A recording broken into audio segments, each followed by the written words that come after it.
Всем привет, и сегодня мы продолжаем серию видеороликов о классических расах в D&D, ну то есть в Dungeons and Dragons. Итак, в прошлый раз мы ознакомились с такой расой, как дворфы, а сегодня поговорим об их, так скажем, заклятых врагах.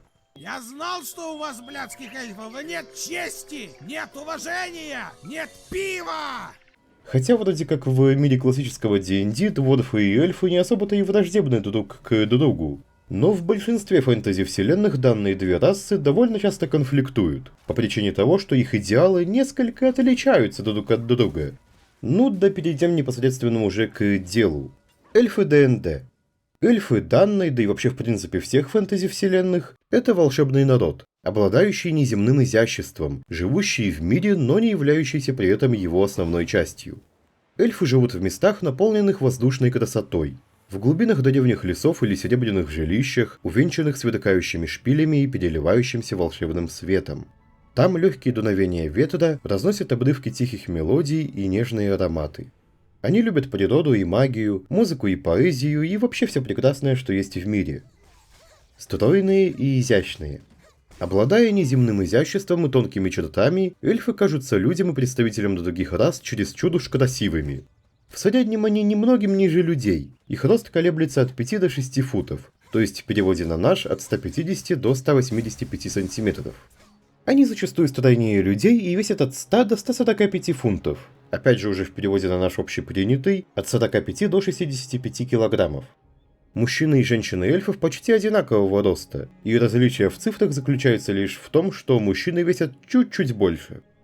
Цвета кожи у эльфов включают в себя все человеческие оттенки, а также дополнительно цвета с медным, бронзовым и голубовато-белым отливом. Волосы же помимо человеческих цветов могут быть зелеными или даже синими, а глаза могут быть цвета жидкого золота или серебра.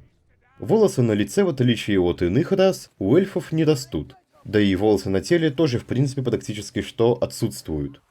Они предпочитают элегантную одежду ярких цветов и красивые, но простые украшения. Неподвластный времени взгляд. Эльфы способны жить более 700 лет, что, разумеется, дает им более широкий взгляд на проблемы, беспокоящие краткоживущие расы. События чаще кажутся им забавными, чем волнующими, и ими чаще движет любопытство, нежели жадность. В случае мелких происшествий они чаще проявляют равнодушие и остаются в стороне. В случае же преследования цели, выполнения задания или изучения нового навыка, эльфы остаются собранными и целеустремленными. Они не торопятся заводить друзей или врагов, а обиды прощают еще медленнее. На мелкие оскорбления они отвечают пренебрежением, а на крупные – местью. Подобно молодым ветвям дерева, эльфы проявляют гибкость перед лицом опасности. Они верят в дипломатию и предпочитают с помощью компромиссов уладить разногласия, прежде чем оно перейдет в насилие. Они способны отступить перед лицом вторжения вглубь своих лесов, при этом будучи уверенными, что они могут просто подождать, пока захватчики уйдут. Но ежели все же придет нужда, эльфы способны и проявить свою воинскую сторону, продемонстрировав свое владение мечом, луком и стратегией. Скрытые лесные королевства. Большинство эльфов живет в маленьких лесных деревнях, спрятанных среди деревьев. Они занимаются охотой на дичь, собирают пищу и растят овощи. Их навыки и магия позволяют им прокормить себя без вырубки леса и вспахивания земли. То есть какой-нибудь, например, тяжелой сельской работой, как в людских деревнях, эльфы не занимаются. Кстати, добавлю лично от себя, что, по всей видимости, эльфы это те еще белоручки. Все из себя грациозные, изящные и ненавидящие черную работу. Они талантливы в ремеслах, изготавливают качественную одежду и предметы искусства. Правда, увы, при этом их контакты с другими народами обычно ограничены. Но все же, вопреки этому, некоторые эльфы все же преуспели в торговле и выменивают свои товары на то, что добыть в своих родных лесах им не так-то просто. Например, на металлы, которые эльфы добывать самостоятельно не любят. Ну, вспоминаем мой тезис про белоручек. Эльфы, встречающиеся за пределами родных земель, чаще всего оказываются путешествующими министрелями, артистами или мудрецами. Людские дворяне соревнуются за услуги эльфа-наставника, способного обучить их детей фехтованию или магии. И, разумеется, вызвано это именно что продолжительностью жизни данной расы, соответственно и объему накопленного опыта. Исследования и приключения. Зачастую эльфы берутся за приключения и страсти к путешествиям. Благодаря большому сроку жизни они могут посвятить целые столетия изучению и исследованию. Им не по нраву темп человеческого общества, упорядоченный изо дня в день, но полностью меняющийся всего лишь за десятилетия. И потому они предпочитают найти себе занятия, позволяющие им часто путешествовать, устанавливая при этом уже свой собственный темп жизни. Эльфам также нравится оттачивать свое воинское мастерство или добиваться великой магической мощи, а приключения как-никак способствуют этому. Некоторые могут присоединиться к повстанцам, борющимся против угнетателей, а другие становятся борцами за моральные ценности. В мире ДНД, да и в принципе в большинстве фэнтези-вселенных, эльфы делятся на несколько, так скажем, видов. Начнем по порядку.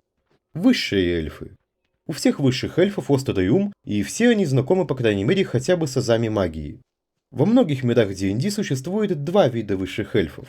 Один вид, который включает в себя серых и солнечных эльфов, высокомерно замкнут, считая себя выше других рас, и других эльфов тоже. Другой же вид, включающий в себя эльфов серого ястреба, а также лунных эльфов, более дружелюбен и часто встречается среди людей и других рас. У солнечных эльфов Фаэруна, также называемых золотыми эльфами или эльфами восхода, кожа имеет бронзовый цвет, а волосы медного, черного или золотистого оттенка. Глаза у них золотые, серебристые или совсем черные. Лунные же эльфы, также называемые серебряными или серыми эльфами, гораздо бледнее, с алебастровой кожей, имеющей иногда оттенок синего. У них часто серебристо-белые, черные или синие волосы, хотя и различные оттенки светлых, коричневых и рыжих тонов тоже не являются редкими. Глаза у них чаще всего синие или же зеленые с золотыми вкраплениями. Лесные эльфы. У лесных эльфов обостренные чувства и интуиция, а их стремительные ноги несут их быстро и незаметно через родные леса. В Фаэруне лесные эльфы, также называемые дикими или зелеными, являются затворниками, не доверяющими не эльфам. Кожа эльфов этого типа, как правило, имеет медный оттенок, иногда со следами зеленого. У них часто коричневые и черные волосы, но иногда бывают светлого или даже бронзового оттенка. У них зеленые, карие или орехового цвета глаза.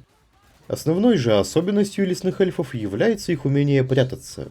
Они могут замаскироваться, даже если слабо заслонены листвой, или же, например, во время дождя, снегопада, тумана там и других природных явлений.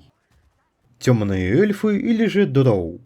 Произошедшие от более древней подрасы темнокожих эльфов, дроу были изгнаны с земной поверхности мира и обречены поклоняться богине Лолс, что означало следование пути зла и упадка.